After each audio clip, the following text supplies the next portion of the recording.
Hey everyone, how you doing? This is Amon Green, Green Bay Packers all-time leading rusher, and you're watching Packers Total Access Live, your daily source for Packer content. Go Pack, go!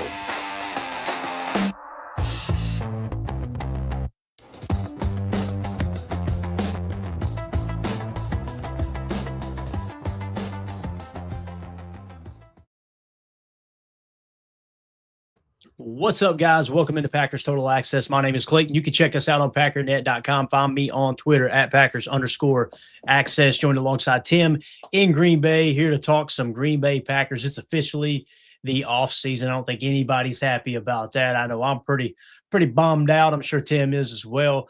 You guys watched the postgame show last night. We tried to keep it together. That's definitely one of the toughest post-game shows I've ever had to do. And it's the only negative aspect of doing a podcast on a daily. Once you commit to it, it's, there's the ups, there's the downs. I know Tim couldn't join us last night. I tell the guys every single time, if you can't have fun doing what we're doing, it ain't worth doing. So if it's, man, you ain't feeling it, don't get in here. Right. I told Jacob that before we went live too. And I think Jacob was feeling pretty good by the end of the show. That's a story for a different day. But what we're going to dive into today, first of all, I want to thank everybody for jumping in. We already got a big crowd. I think it's awesome that we can get in here after a tough loss. And we got so many diehard fans that still want to talk Packers, still want to keep this thing going. And I know there's some that they've messaged and they didn't like the way we responded last night. They wanted us to call for everybody's heads. And hey, man, that's your opinion. That's cool. And if you don't want to listen to the show, don't want to watch the show, I completely get it, man. This show isn't for everybody, just like there's a lot of other podcasts that ain't for me, around the Packers. So it is what it is, man. Whatever your cup of tea is, no hard feelings. So today, though, we're going to dive into – we've already created kind of a cheat sheet for the offseason. We're diving into this. I'm going to show you a quick little look, right? And it's just handwritten, and I'm going to put everything in a little bit more orderly fashion. But what we're diving into in order are all the offseason, the decisions, right? So – like for instance, the 2026 offseason, it starts with the staff decisions. Are you bringing your head coach back, right? Are you bringing him back? Are you extending him, right? And those are two different things. Some people think his contract's up. That's not the case. He's got one more year left. The talks are they do want to extend him for the right price. Now, if they can't meet on that number, maybe they do move on, right? You don't want to go into a season with a lame duck coach 1 year on the contract because that makes everything shaky in the organization. Now, it's not to say that they won't do that, but that's one of the topics, right? General manager is not being talked about a lot. And I'm not, hey, we need to fire Brian Gutekunst, but I think you'll be surprised at my opinion on him. That's another decision you got to make. Offensive coordinator. Do you bring in another offensive coordinator? Do you do that, right? These are just some of the examples of the things that you've got to get figured out in a quick manner, right? That's what happens at the top of the offseason. Then you get into roster decisions. We talk about cap savings, roster restructure, all that good stuff. So we're going to talk about Brian Gutekunst's future. We're going to talk about Matt LaFleur's future. We're going to talk about where this team finished in terms of the 2025 team rankings. All right, where are the pros? Where are the positives? Where are the negatives? Where do you need to get better at, right? And then we'll talk a little Jeff Hafley defense and how they ranked without Micah, so on and so forth. Before we get into it, if you would do that YouTube stuff for me, hit like, hit subscribe. If this is your first time tuning into PTA, boy, you came in a crap storm here. Welcome. Appreciate you making us a part of your day. We're not experts. We're not insiders. We're not media members. We're fans just like you, talking Packers on a daily basis. So if you are looking for that type of content, you're in the right place. I love this time of year. This is the time of year you pick up a bunch of hardcore Packer fans as subs, right? The casuals, they go away. They're pissed. And they're off in the corner crying, this and that. They don't care about Packer football until they have something to cheer about again, right? The diehard fans start looking for content, and they tend to gravitate toward the channel. And that's some of our closest friends, some of our best viewers / listeners, some of our greatest Patreon members. They show up this time of year, so I get really excited, man, because you meet other like-minded fans. But, again, if you're looking for this type of content, make sure you hit like, subscribe, click the bell icon so you know when we go live in the future. I've wasted enough time. Tim, you doing okay, bub? I am dead inside. Right, I feel you, man. But no, we're good, right? We got one direction to go, and that's forward, right? So right. Let's break it down. Yeah, and listen, we started this season, and we said this is it feels like a 3-year window. This is year one of a 3-year window. When they traded for Micah, it's like, bang, this window really opened because we were kind of on the cusp of open the championship window. It's wide open now, right? So we're going into year 2. The fact that so many people have already jumped off the train after just 1 year of the window being open is I mean, it is what it is. But let's start off with Brian Gutekunst's future here. And I've got a couple of these the comments marked, and I will keep my eye on the super chats as well, guys. You know how we do it is we get through specific topic segments. We'll try to hit the supers, but I've got a couple of these marked that we can mix in here. Let's start off though. Big decisions for this offseason. And again, this is one of those things you can find over at patreon.com/Packer Fan Total Access.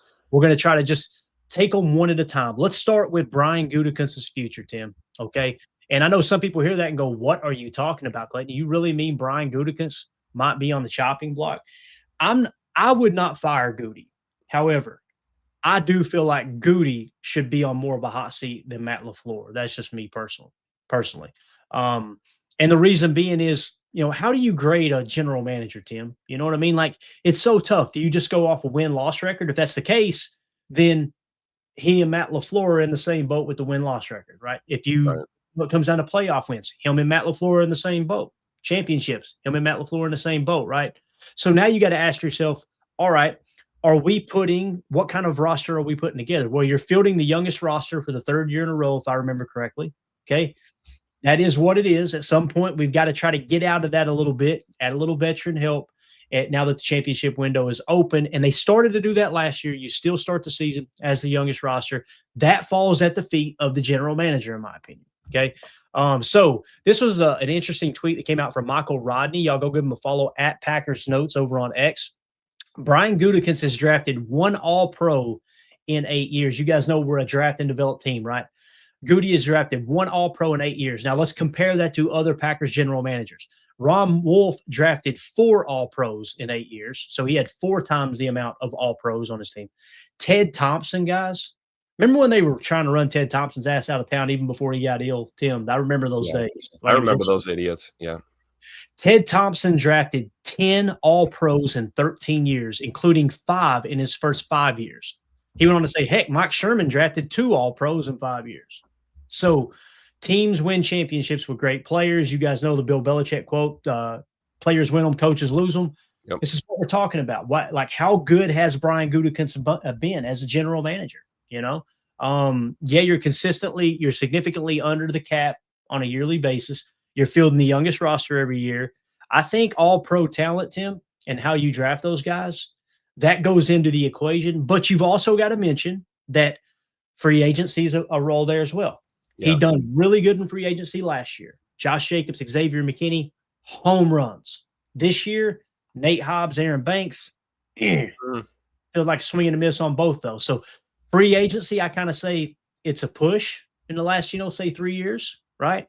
It wasn't necessarily good. It wasn't necessarily bad. Probably a little bit better than worse, if that makes sense.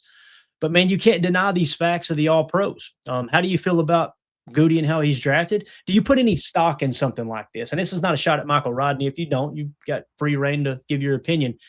I put a lot of stock in that, man. I think that's a pretty telling statistic there. How do you feel about it, man? No, I would agree. I think like you said at the top, we could compare, the team's success and win-loss records and, all of this stuff. That falls more on your coaching staff, I think, than your GM. I think this is a more accurate way to look at a GM. Are you hitting or missing on these players? We have to remember Goody fleeced Jerry Jones out of Micah Parsons. So, we'll take that. That's a good move. You can't crucify our GM, but it is fair to look at the hit record on some of these free agent signings and some of these draft picks, and drafting is, it's an art form. It's not easy to do. You can look at tape, you can break these players down. There's no guarantee that everyone's going to transition to the pro level. So I look at Goody. I would agree with your statement that, maybe his seat should be warmer than Matt LaFleur's at this point. But I'm also not going to drag Goody. There are worse GMs in the NFL. You can look around, take a ride down the freeway and drive over to Cleveland, see how that's going over there. You want to see, bad general management. There's plenty of examples out there. I would put Goody somewhere on the higher end of the scale. But yeah, I think it's fair that we may not need a change of the guard, but we may need to change, strategy when it comes to how we're building this roster going forward, I think. Yeah, and again, in the past, you were kind of building the foundation. You're getting yourself kind of ready to go. Now you're ready to really make a run at it. I think if you're ever going to do it, now's the time to kind of shift a little more into the veteran side as opposed. And you know, now's a good time to do it. You ain't got a first round pick, Tim. You know, and in terms of cap, we're going to break down the salary cap and everything a little later. Yeah, maybe even this week. But as we get, like I said, it's important to handle all the topics as they come in order. But right now, you're sitting in 2026 with a negative $4.7 million cap.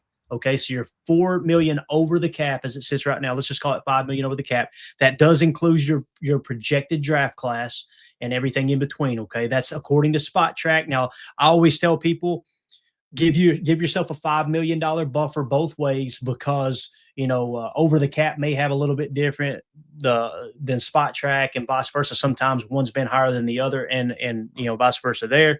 But again, you're sitting right now about $5 million over the cap, and people go, what are we going to do?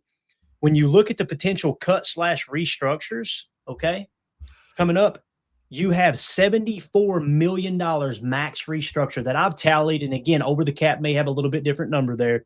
I typically take that number and cut it in half, and that's a realistic number of what you got to play with. All right. And again, we're talking about this because we're kind of talking Brian Gutekunst, general manager, and the projection of the roster moving forward.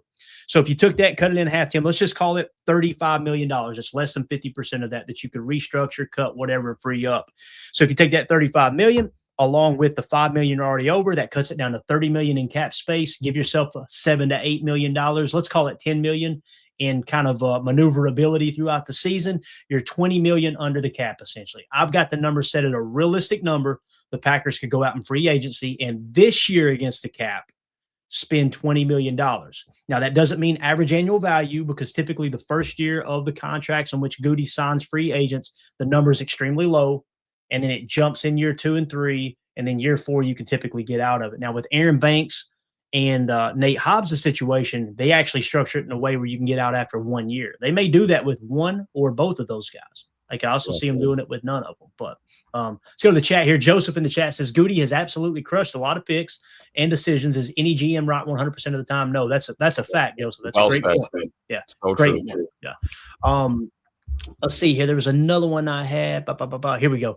Nick McSwain says, I don't understand the amount of people putting all this on Matt LaFleur and none on Goody. The O-line in particular has been bad all year, specifically in run blocking. That's a fact right there. I tend to agree with that opinion there. He says, biggest change in the second half was the O-line play. Runs were working in the first half, not the second half because the running backs were being stuffed. I know there's injuries, but even the healthy O-line couldn't run block.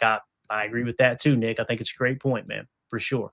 And then one last one from Nick, and we'll get to the super chats real quick. I don't know if either of them should be fired or not, but Goody should be on the hot seat before LaFleur, in my opinion. Pretty much goes without saying. You guys are figuring out Nick McSwain's my burner account in here, right? That's the way it works. So let's hit one more topic. Now I'm gonna hit those super chats in case they're off of topic here. Well, here we go. I think this one. Let's just hit them. Hell with it. And then we'll get to the last topic here with Brian Gutekunst. Mike Witt with the super. Thank you so much, buddy. He says, hey, guys, I didn't get much sleep last night for obvious reasons. Guys, I got 3 hours of sleep. Yeah. I told Mandy, she said, you got anything you doing a show in the morning? I went, no. I said, we're sleeping in. I'm telling you, 3 hours later, I woke up and I was just like, this is miserable. I'm getting up. I was literally thinking about it while I was asleep, man. It sucked. It sucked so bad. Keep having visions of Ben Johnson's stupid face burning in my brain. It was hard to sleep. I keep having visions of Keisean just completely refusing to try to make a stop at the goal line, and then him jumping on the pile, and McManus missing 3 kicks, and so on and so on and so on. And the thing that breaks my heart the most is I keep seeing Jordan Love walking off that field where Rashid kind of tries to come up and pat him on the back. He wasn't having it. Jordan Love played his ass off last night. I don't care what anybody – I don't care what anybody says. In my opinion, Matt LaFleur was in his damn bag last night. I mean, that they had that offense freaking cooking, especially in the first half. Now, they made an adjustment. I put this loss more on the defense, but again, it's supposed to be general manager talk, so we'll keep it in that vein. He goes on to say, I have never been a fire Matt guy, but I am officially out on him after last night. Don't think we'll ever win a Super Bowl with him. So Mike Witt thinks that Matt LaFleur is not that guy. Appreciate it, Mike. Thank you so much for the super, bub. Joe Trev with the super chat Still love the profile pic. Ike Turner.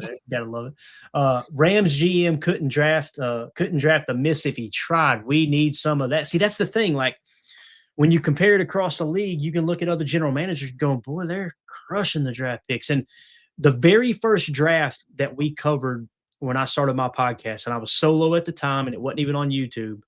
You guys, if you go back and listen to it, me and Ryan talking about the draft leading up to it and whatnot, Puka Nacua was my guy. He was like that dude. I was like, this guy, how does he not go in the first round? He ends up falling to whatever it was, the third round or wherever he fell to. Absolute stud. That's a perfect example of like, why wouldn't we draft him? He just wasn't the Goody measurable guy, right? Yeah. Goody does seem a little stubborn in how his approach. It's like, this is how we're doing it, and there's no deviating from it. Now, this year gave me a lot more hope because he kind of deviated away from it and went out and traded 2, first round picks for Micah Parsons. Like, that's as far away from the way he does things originally. You know what I mean? Tim? Yeah, that was swinging for the fences, and it worked. It worked for most of the season, right? I mean, we were able to get Micah in here shortly after camp, get him out there for week 1, and before the massive injury, I mean, things were looking good. So, you've got to give Goody his flowers too, but criticism is also warranted, right? And there's certain, in my opinion, I mean, there's a lot to respect about a guy that's a leader and says, hey, this is how I lead. This is what the plan is. And I'm not letting anyone make me deviate from that plan. I mean, there's a lot to respect about it, but there's also a lot to be said that, you need to be flexible and be able to adapt and be able to, self-assess and understand that, maybe you do need to change your plan and your approach. I feel like, bottom line, the reason this team struggled, down the stretch is not just because of the injury bug, but, we were thin in the trenches in the middle, both offensively and defensively. And, that can be attributed to, free agent signings and draft position and moves that we have made. So I think it's fair. The criticism on Goody's end is fair. I'm not going to drag him as much as I think some fans will. I think the going with Banks in free agency and not Drew Dahlman, that kind of got me, that as we could see, the struggles we've had, in the middle of that O-line. But, we can nitpick all we want. Bottom line, it's time to assess and move forward. So, yeah. And, it's funny you bring that up too, Tim, because I think that's a great point. When they signed Aaron Banks, we were all like, this doesn't make sense. We couldn't find any metrics that was like, wow, this is a great signing. However, I specifically remember me saying, and this is how I typically always respond to this type of stuff is, okay, what's Goody's track record with offensive linemen? It's been pretty damn good. I mean, he identified Zach Tom late in the draft. He got Rasheed Walker as a 7th round pick who ended up starting the left tackle for 3 years for you. That's valuable. I'm not saying it's perfect or great or the ideal situation, but that's valuable. I want to say I think he drafted Elton Jenkins. I could be wrong. I'm pretty sure he drafted Elton Jenkins. Maybe it was at the end of Ted Thompson's tenure, but nonetheless, when you kind of look, pick, right? Yeah, I think Kenny Clark was the last Ted Thompson. Right. I think, maybe Elton came, maybe Goody's first year or what have you. So I looked at that whole Aaron Banks thing like, okay, I don't see it, but Goody knows more about football evaluation than me. Who the hell am I to say, oh, this guy, he whiffed on that. Now this year, looking at it different. Now we have that precedent to go off of and go, okay, we can't just assume and pretend Goody knows exactly what he's doing with the offensive line because, man, that seems like it was a pretty big swing and a miss. And maybe Banks comes out next year and he plays great. It was the first year, right? If he's here, if you're wondering about the cap ramifications for him, he's $24.8 million against the cap next year, okay? And if you cut him, you can save $4 million. So, and here's the thing, too. That's if you cut him current year. Those are not post-June cuts, meaning you could actually save more this year if you go a post-June cut and kick like a portion of that cap hit to the next year as well, if that makes sense. So bottom line, you've got to focus on that O-line. You have to. You cannot have a franchise quarterback like Jordan Love or anyone in this league and not put a line in front of him. We saw what Aaron Rodgers had to deal with going to the Jets. And you've got one of the greatest quarterbacks of all time, and he's got nobody protecting him. It's a recipe for disaster, and you got to give credit where credit's due. I mean, the Bears put a line in front of Caleb, and we saw what happened. So I think, if you're a fan that wants to see a bunch of corners and receivers get drafted this year, I think you're going to be disappointed. I think we need to focus on the trenches. I really do. Yeah, and really when you kind of look at that in the offseason, I remember specifically saying, I caught a little heat for it, saying I like what the Bears did. They're building in the trenches and they're getting proven vets, right? You go get Drew Dahlman. That was the guy we wanted. They went and got him. They went and got Joe Tooney. A lot of Packer fans made fun of them, scoffed them. What a bunch of idiots. How you going to go get a 32-year-old, with best footballs behind him? Those are two anchors of that offensive line this year. So it is what it is, Paige and I heard a little rumor that Aaron Donald's considering coming out of retirement. So if we were thinking on the defensive side of the ball, there might be an OG we could bring into the middle of this defense, right? Aaron Donald's that dude that probably could step back on the field and just dominate. Right? Yeah. That does to me, though, kind of feels like the J.J. Watt conversation. Oh, yeah, for sure. People were like, they wanted J.J. Watt. They wanted J.J. Watt. J.J. Watt said the Packers didn't even make an offer. I don't know how much of what is true and what isn't, but J.J. Watt played that next year, and he was not the same player. I mean, and that's why he hates PFF. They graded him in the 60s that year, and he bashed the hell out of him. The next thing you know, he's out of the league again. So it's like, It is what it is. Paige and Dr. Crutch with the super chat. Thank you so much. I may have to dip before it's read, but thankful for PTA in the community. Now the real grind starts. It's Go Pack Go every day. Y'all get it. Thank you so much, Dr. Crutch, for the kind words, and we're thankful for you and all the hardcore viewers, listeners here that are in here on the daily basis, man. You guys make this show. We talk about it all the time, man. Green and gold till we're dead and cold, right, Clayton? Right, I said it last night. I was trying to remember how you worded it. When you look at, like, that's the other thing too. We had to weed a couple people out last night. I've been watching the chat for a long time, and there's a couple people who have just been teetering on that line of, like, you could tell they push the envelope, and they pull it back real quick, right? If you start taking shots at us and people in the chat and you're just being an ass, we don't need it. There's way more content for you to watch out there. We're looking for people like Paige and Dr. Crutch that want to get in here, have a meaningful conversation about the Packers, break down what's actually happening, give our opinions, and respecting each other's opinions is what we're looking to do. So appreciate you so much, Crutch. You're the man. Or lady, don't know. Apologize for that. You never know when there's no profile pic other than a dog, cute-ass dog, too. And the name is not a Mr. or Mrs. I hope I never offend anybody if I get that wrong. I say man to my wife sometimes, you know what I mean? Listen, man, I can't, So yeah, it is what it is. Mike, been a member for 2 months. Matt can only coach the players that are available, in all caps. Goody is decent, but we ran out of players to make plays. And it kind of goes hand in hand with this. I put this a little bit at the general manager's feet as well as the training staff, Tim. David Bakhtiari tweeted this out. Listen, Bach is still a little hurt. Yeah. He feels like he was literally. Yes. He feels like his injury was mishandled. He's been pretty vocal about that in the past. He says the Packers are in good hands with Jordan Love, going to keep them competitive for a long time. Next year, the biggest opponent is injuries. Need the sports science department to get it right. Enough is enough. So the sports science department, your training staff, right? But also there's got to be a little something to that, how you drafting too, Tim. It can't be that much bad luck. I mean, this is 2 years. Really, it's since Bach, was banged up. It seems like every year you're looking up, and we're going to be more focused on the Packers. So we're going to think of all the injured players with the Packers and maybe not kind of look at it across the league. I'm sure there's other teams that are dealing with it too, but man, that was a tough season, dude. When you get to the point where it's just like, okay, I said it several weeks ago. Feels like we're running out of gas here, guys. Yeah. Sooner or later, you can't expect to beat good football teams with practice squad caliber players. You just can't do it. I mean, for God's sake, those are true. That's so true, Clayton. Because it's one thing. Injuries are a part of football, right? Mm-hmm. So it's fair to look at how you're assessing and rehabbing these injuries, and how you're managing the injuries. But there's total validity to what you're saying. Also, is like injuries are going to happen. So when you talk about roster depth and we talk about next man up, who is it? And you're right. We went into a wild card weekend with everything but the kitchen sink when it came to who we were throwing out there on the field. I'm still scratching my head and trying to figure out why Trayvon Diggs barely played football last night after bringing him in and seeing how, ass our cornerback play was at times last night.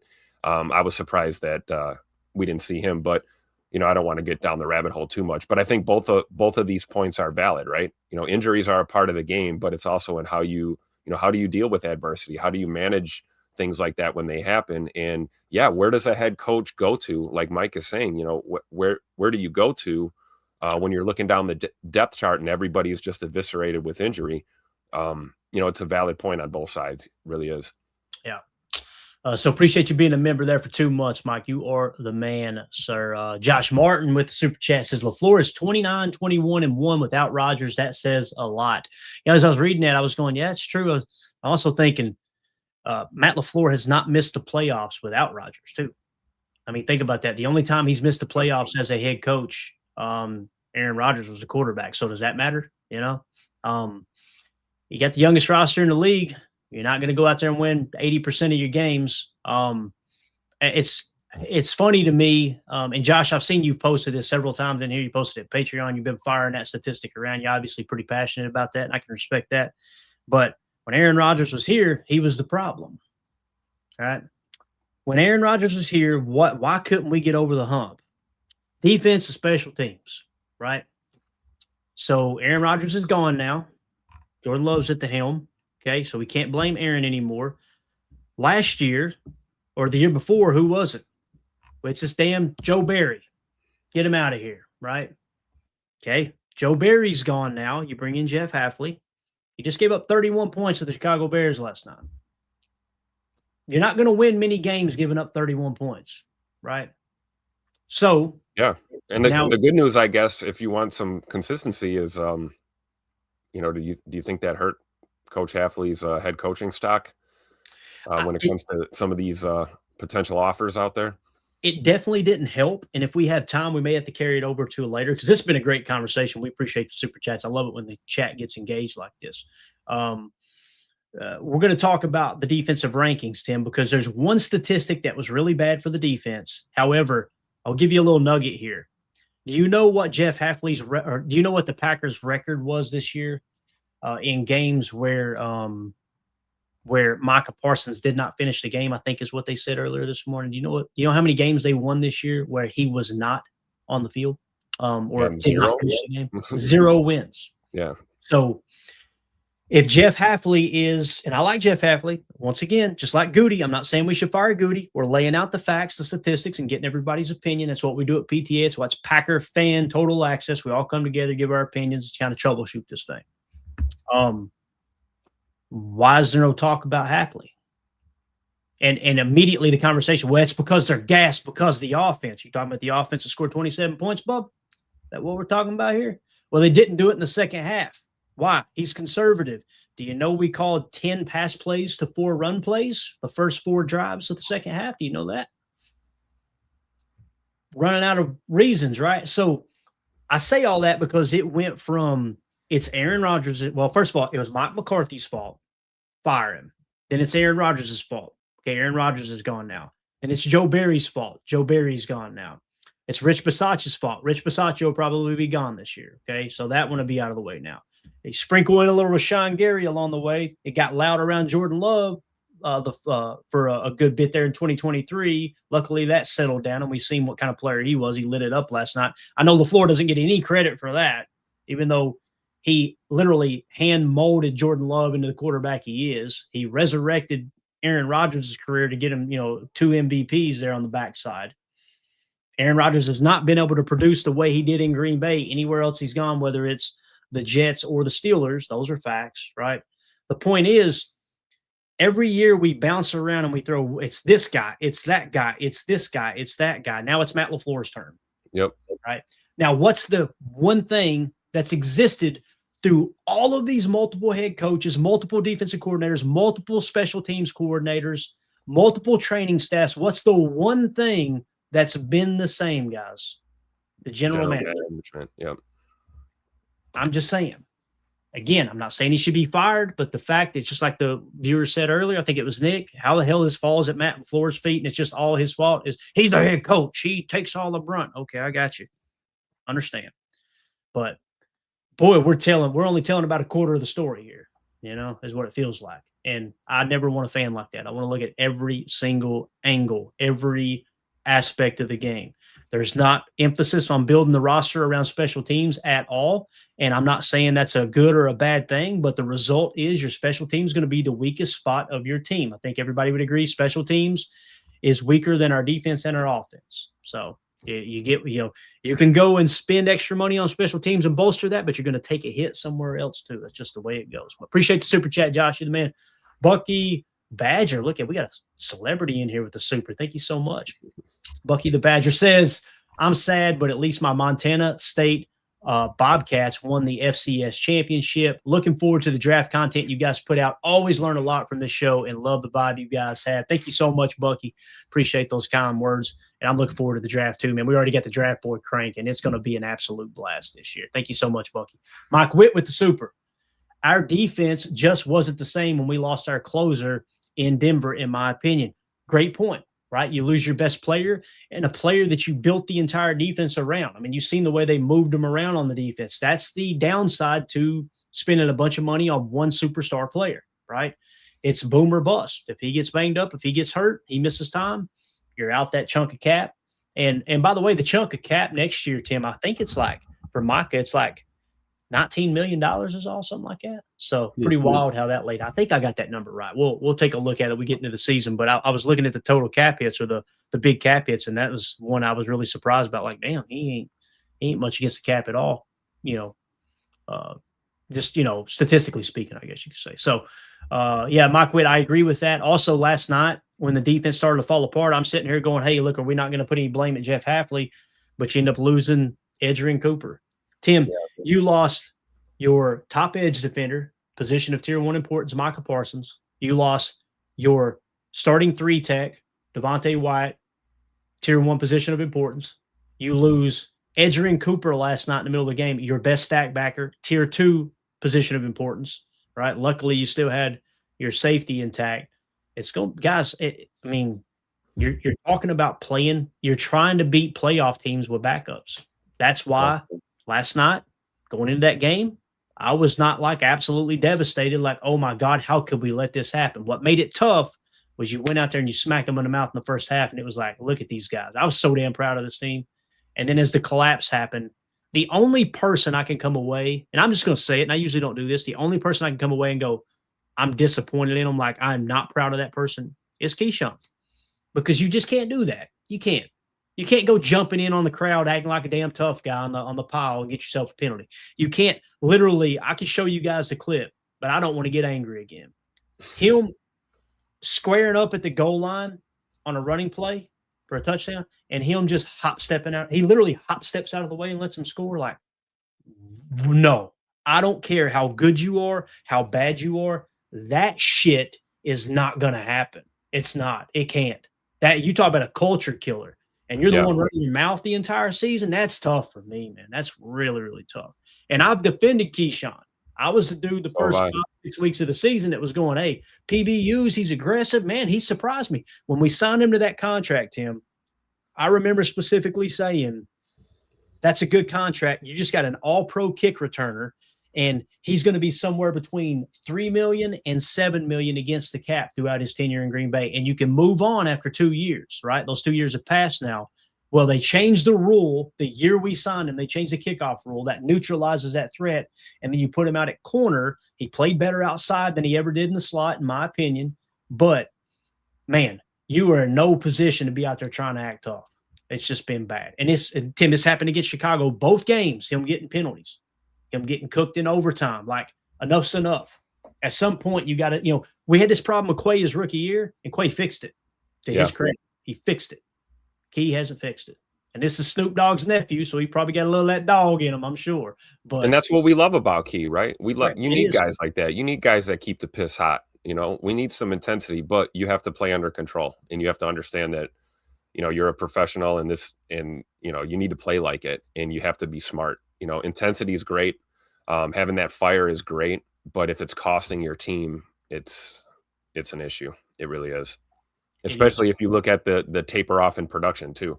You know what I mean? So, we can run the numbers on that too. So I'm not going to bash anyone, but I'm also, I respect that. I'm with you, Clay, though. I'm not, it's getting tough to defend play like that. It really is. And I don't think we'll have to do that anymore after this season. I agree, man. It does kind of feel like that's probably kind of ran its course there with Key. And I want to be very clear in that opinion too, guys. I could not sniff the level of athleticism and talent that Keisean Nixon has. Okay.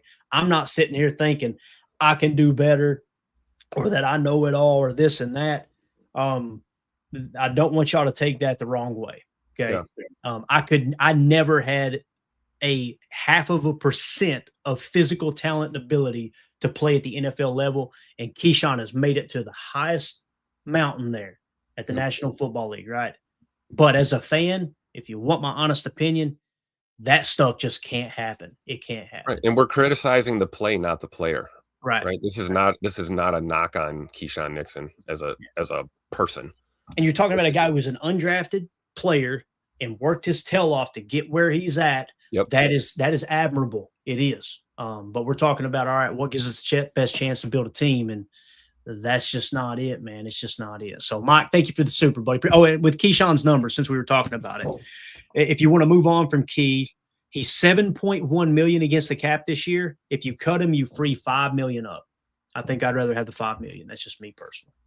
Maybe that'll change as we get closer to the offseason or what have you, but or closer to the re-sign period and the deadline and everything. But that's maybe a question for the chat. You guys want to let us know in the comments. Do you want Keisean Nixon back at $7.1 million, or would you rather cut him and free up the $5 million? Let us know in the comments that. But appreciate you, Mike. You're the man. Next super chat, Joe Trev. Thank you so much. He said, I like Hafley. Have to look at the players, Nixon and Gary. So there you go. He agrees with Nixon and Gary. And yeah, Gary, I've defended Gary the last 2 years, and I have no regrets with that. I think he's played good. I think he played great football the year before. Very good football last year. He was voted the 80th best player in the entire National Football League by his peers. He made the Pro Bowl. I don't put any stock in the Pro Bowl, but he was our best run defender on the defensive line. He was this year as well. He's no longer a pass rush, dude, which he's never been a high sack number guy. He's a set the edge. He'll get you a handful of sacks throughout the season type guy. But this year felt different, Joe Trev. I think Gary is tapering off. Now, will he be back? Do I want him back? I want him back for the right price. I want all these players back for the right price. I would take Keisean Nixon back for on a restructure, for damn near a minimum contract, right? So I want to be clear about that. But with Rashan Gary, $28 million against the cap this year, coming up in 2026. If you cut him, you free up $11 million. So really, the cost analysis there is it worth to keep Gary on the roster for $11 million? That's what you would free up. Can you go find another player in free agency to replace him, or do you have the guy on the roster right now that can replace him for $11 million? I personally think for $11 million, it would be worth it to move on from Gary. However, if he's willing to restructure and we can lower that cap number down to $20 million, free up $8 million in cap somehow, some way, I'd be all about bringing him back. Yeah. Get it down a little bit, right? Get that number, whatever you can free up in a restructure, get it close to that 11 million mark, and that cost analysis becomes way more tolerable, if that makes sense. So that's kind of where I'm at on Rashan Gary. You got any thoughts on him there, Tim? Yeah, I think Rashan wants to win, and he wants to win here. And I think if it meant him, restructuring to remain a Packer, I think he would be open to that. I really do. And I think, some of the, criticism is warranted. Maybe he has lost a step. I mean, the guy blew out his ACL not too long ago. Things changed. You get older. This game will wear on your body. I don't care who you are.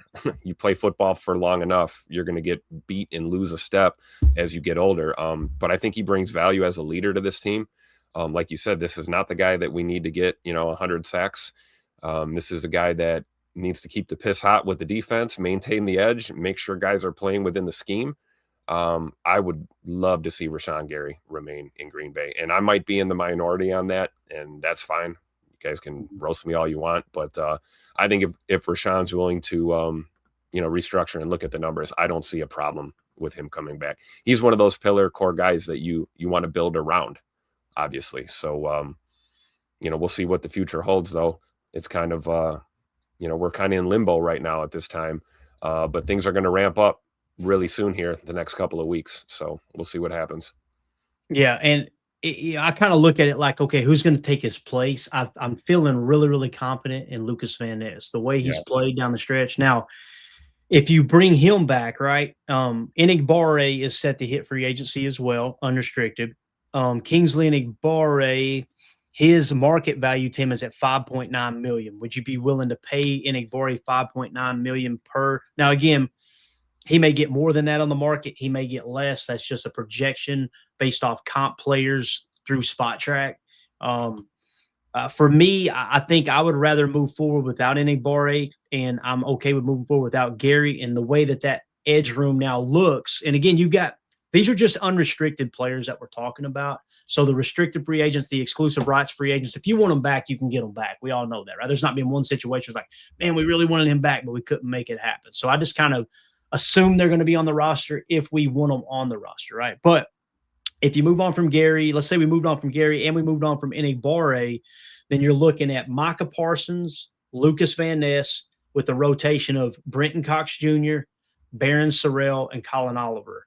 To me, that feels like the future. It does. Now, if you get Gary back on the cheap and with a pay cut, you feel even better about that edge room. You ain't really got to put any focus on it in the offseason. You could really key in on 3-tech, try to get that straightened out as much as you can, because that's the big hole here is interior defense tackle. But I will say this, Tim. Kobe Wooden, the PFF grade it says he's cheeks. He's in the 40s. That's one I very, very much so disagree with. Now, I'm not saying he's a dominant nose tackle, but I think he's played the run really, really well. His run stops have been really impressive this year. So in terms of a statistical standpoint, according to NFL Pro and Next Gen Stats. But yeah, I think he's played pretty well. So I agree too. And edge is not the priority. It's interior on that D line. I agree 100%. Yeah. And again, we say that, right? But if they have a first round grade on a player that drops in the second round to them, edge is a tier 1 position of importance. If there's no 3-techs in the same tier, there's no tackles in the same tier, offensive tackles in the same tier, there's no quarterbacks in the same tier 1 importance, whether we like it or not. There's always a chance you draft a quarterback. It's that important. If an edge defender is the best on your board when you pick in the second round, you probably need to pull the trigger on it because it's that important of a position. It really is. And I'm not saying LVN deserves, Rashan Gary money. I'm not saying he deserves $25 million per. I'm not saying that at all. We got him coming back, or we got a decision to make on the 5th-year option, right? But you'll probably look to extend him. I think based off how he's played, I would feel comfortable with what he's shown this year, paying him, giving him a contract extension to somewhere between $7 to $12 million per, something like that. Now, will he take that? Probably not, because he's a physical freak like Quay. He'll probably test the market. So appreciate the super chat, Joe Trev. Let's see here. Got another one here. Joe Trev with the super. Thank you so much. Should Goot use all his picks on players from Indiana this year? LOL. Man, Cignetti, I don't know if you've kept up with that and all, Tim, and we won't spend just 30 seconds on this, but Coach Cignetti and what he's done with Indiana is wild, man. That dude came in. He told everybody he was going to change the culture. He told everybody what he's going to do, and by God, he did it. Now, we'll see if he can finish it in the national championship there, but, man, he spanked Oregon the other day. That was wild to watch. 50-something to 15 or whatever it was. My goodness, man. But, yeah, we cannot draft all Indiana players. I don't think that's a good draft strategy to Joe Trev, and I know you're joking about it, but I immediately thought, could Cignetti coach in the NFL? Like, would he want to coach in the NFL? Kind of like Saban now, right? Like he's got the huge contract extension in Indiana. He's got full control over that program and everything. He'll probably stay put. But I just immediately, my mind went towards, I wonder if Cignetti will ever make it to the NFL because he's done a heck of a job in Indiana. And I know a lot of Wisconsin fans don't want to hear that in here. I completely understand that. So, all right. Mr. Miggs Media with the super. Thank you so much. It's just hard to hope now as a Wisconsin sports fan. This just seems like who we are. Always a big letdown at the end. The Brewers, the Bucks, the Packers, etc. I can't speak on that. I could give a rat's ass about the Brewers or the Bucks. I'm a Packer fan. But no, I get it. It's tough right now being a Scotty sports fan. It really is. Yeah. And I root for all those teams because I've found a bunch of friends in Wisconsin now, covering the Packers, and obviously being a Packers fan, I find myself rooting for those teams, for all the people that I know, that's their favorite team. But I'm kind of with you, Tim. Baseball, I used to love baseball, and now football is just my thing, man. Yeah. And it breaks Mandy's heart a little bit too, because she loves baseball. She knows that I was good at baseball. It was something I was very passionate about, but it's one of those things when I decided to not take a partial scholarship to play college ball, I just had to put it down because it would break my heart trying to watch it and not play it. So I just I pretend like it doesn't exist anymore as much as I can and keep an eye on the playoffs a little bit and just move on. But yeah, I can understand where they're coming from there. Now, listen, the Bucs got you a championship a few years ago, right? One thing that you could say is all three of those teams, did the Bucs make the playoff? You probably don't even know, do you, Tim? I don't know. I don't know if the Bucs made the playoffs last year or not, but the good thing is all these teams they're consistently in the mix. They're competing. That's same with the Brewers, right? But I get that sentiment because you get us all hype and excited and build us up just to pee down your leg in the biggest moments of your playoff runs. It can be heartbreaking. I totally I think Mr. Miggs Media's got it pretty accurate here with this assessment. It's true. Yeah, that's tough, man. I hate it for the Wisconsin fans and everything, and like even the Badgers. The Badgers used to be the staple, right? And they've kind of fallen off, and maybe they can get it straightened out with the NIL stuff. They just got to get out there and got to raise that money, man. If you want to compete, that's it now. Not that Wisconsin ever did this illegally, but I always make a joke that now it's legal to pay players. Okay, so everybody gets to do it now. And I'm not saying Wisconsin ever did it illegally. There's several teams in the Southeast where I live down here in the Southeast that it comes to mind for me where I'm like, yeah, you could tell they're starting to fall off a little bit because other teams are getting to pay players now. So that's just, it is what it is. But thank you for the super there, Miggs. Mike with the super chat. Thank you so much. I hate this, but Nixon with Diggs brought in one bench. Hope that makes sense. The juice isn't worth the squeeze. I think he's saying Diggs on the bench with Nixon out there. I completely agree, Mike. I felt like Diggs, there comes a point in the game where, get his ass off the field and give Diggs a shot. I agree. I don't understand why we didn't see that. Because I'll tell you what, we saw Josh Jacobs returning damn kickoffs. So we were already going full nuclear mode. Yeah. Why are we not putting Trayvon Diggs in this ball game? Yeah. Especially a guy like that is – he's been known to have a few issues in coverage himself, but he's a playmaker. That's a guy that's going to tip a ball and get you a pick, or he's going to go in there and, punch that ball out and make a play. I felt like watching that game last night, I kept screaming at our defense to go out there and make a play, make a play, make a play. I don't know why we didn't see him on the field. I agree with Mike 100%. I'm not saying he needs 50 snaps, but my goodness, rotate this guy in. Yeah. I know this, man, based off of how he played in that one sample size in Minnesota, he's meeting that running back in the hole at the goal line. He gonna lay the wood there and try to tackle him. He ain't gonna hop out of the way. I hate to keep harping on that, but it's just, I mean, it's one thing if the other team's better than you. It's one thing if you make a mistake and it's a mental error, or maybe you just wasn't fast enough and you couldn't get to the spot, or you didn't read it quick enough. It's a whole different animal when you decide, you know what? This ain't worth my time here. Let me just get out of the way. We'll try next now. Oh, well, I about said a real bad word. Just can't have it. Cannot have it. Can't do it. So completely agree, Mike. Now, again, that falls at Hafley's feet. Nobody's talking about that. Nobody's going, why didn't Jeff Hafley put Diggs out there? Now, he got to see him in practice. He probably felt more comfortable with Nixon or what have you, but that's just another example of, for whatever reason, Hafley kind of keeps getting this complete pass. And that's a little mind-boggling to me. It really is. And immediately the argument goes, well, he didn't have his best players out there. Is that we're really going that route? Like as if LaFleur had his best offensive players out there? Like I'm more pissed about the man-to-man looks we saw way too many times. And the overly aggressive blitzing, rushing 5 or 6 on Caleb Williams and getting absolutely torched. It felt like every time we stayed with 4, we had great results. So, that's the real issue, in my opinion.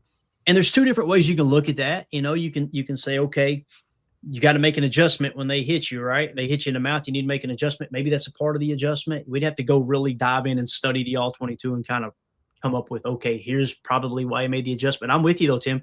When they hit a big play, Quay Walker in man coverage, trying to cover the a best guy. Mike linebacker can do, running down the field after a tight end or a wide out, right?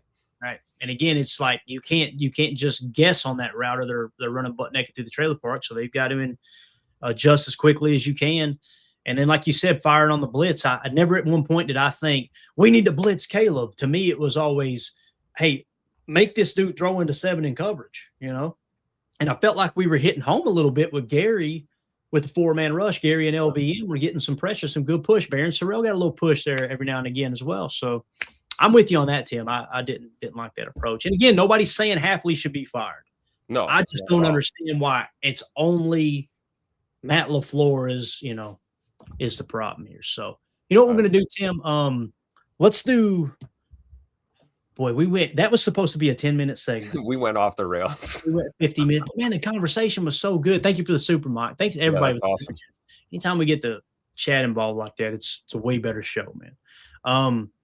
Amen. Why don't Speaking of which, hit like and subscribe if you're with us here. We've got over 500 watching us between YouTube and X. Awesome. Like and subscribe, man. That would be awesome.